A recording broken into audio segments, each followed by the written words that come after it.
Bismillahirrahmanirrahim. Assalamualaikum warahmatullahi wabarakatuh.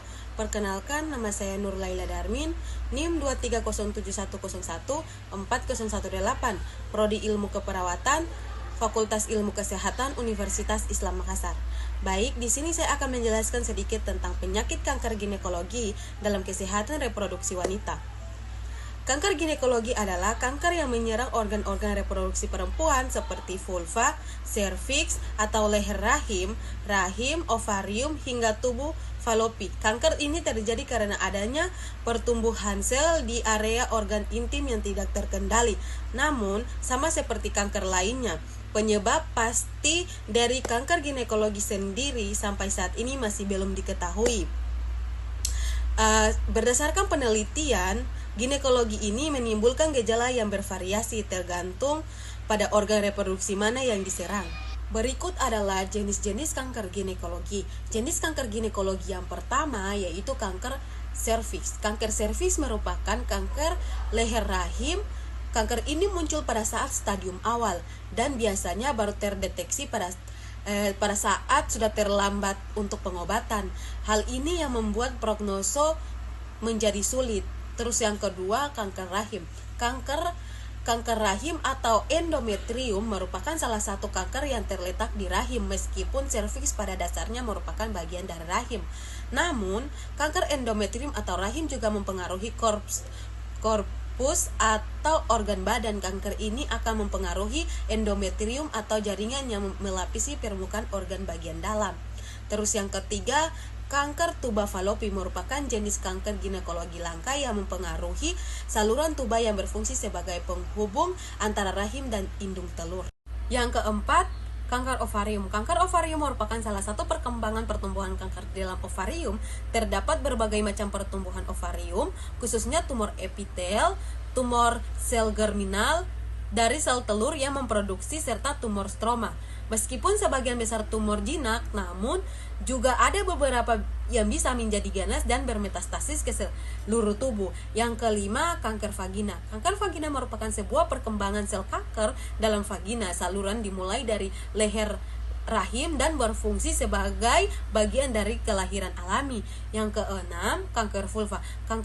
Kanker vulva juga dapat mempengaruhi vulva atau bagian luar alat kelamin perempuan. Jenis kanker ini sebenarnya cukup langka. Yang ketujuh, kanker peritoneal. Kanker peritoneal merupakan salah satu jenis kanker yang langka namun bisa muncul sebagai kanker ovarium pada awal diagnosis. Berikut penyebab kanker ginekologi. Yang pertama, kanker serviks biasanya dapat disebabkan oleh HPV atau human papilloma virus yang biasanya ditularkan melalui hubungan seksual. Yang kedua, penyebab kanker endometrium sebenarnya masih belum diketahui di dunia kedokteran, namun beberapa peneliti yang melibatkan asupan estrogen, obesitas, menderita diabetes mellitus, serta mempunyai tekanan darah tinggi semakin berisiko atas penyakit.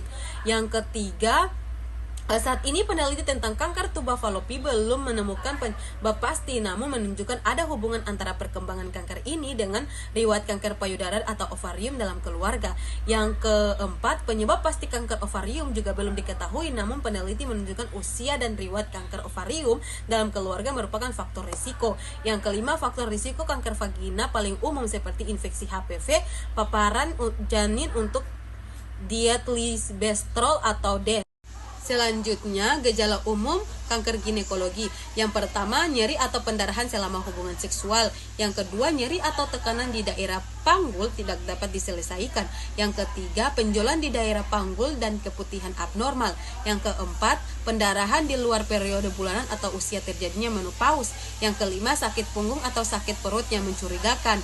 Yang keenam, kembung abnormal di daerah perut bagian bawah. Terus yang ketujuh, perubahan yang signifikan dalam kebiasaan mandi. Yang kedelapan, perubahan kulit vulva termasuk perubahan warna, pertumbuhan bisul, kutil atau ruam. Berikut adalah beberapa opsi pengobatan kanker ginekologi yang umum. Yang pertama, pembedahan. Yang kedua, kemoterapi. Yang ketiga, radioterapi. Yang keempat, terapi yang ditargetkan. Yang kelima, imunoterapi. Diskusikanlah dengan ginekologi untuk menentukan rencana pengobatan terbaik. Untuk diketahui, ginekologi adalah dokter spesialis yang merawat kesehatan reproduksi wanita. Berikut cara mencegah kanker ginekologi. Yang pertama, vaksin HPV. Beberapa kanker ginekologi tentunya dapat disebabkan oleh human papillomavirus atau HPV atau infeksi menular seksual. Yang kedua, tes screening. Tes screening lebih efektif untuk mendeteksi gejala kanker sejak awal agar memperoleh pengobatan yang efektif. Yang ketiga, tes PAP. Tes ini lebih berguna untuk mendeteksi kanker serviks sejak dini. Tes PAP ini dapat membantu mencegah kanker serviks dengan menemukan prekursor atau perubahan sel terhadap serviks yang menjadi penyebab kanker. Yang keempat, tes HPV. Tes ini tentunya bertujuan untuk bisa mendeteksi penyakit menular seksual pada wanita berusia 30 tahun ke atas. Mungkin itu saja yang bisa saya jelaskan, kurang dan lebihnya saya mohon maaf. Wallahul muwaffiq ila aqwamit thoriq. Wassalamualaikum warahmatullahi wabarakatuh.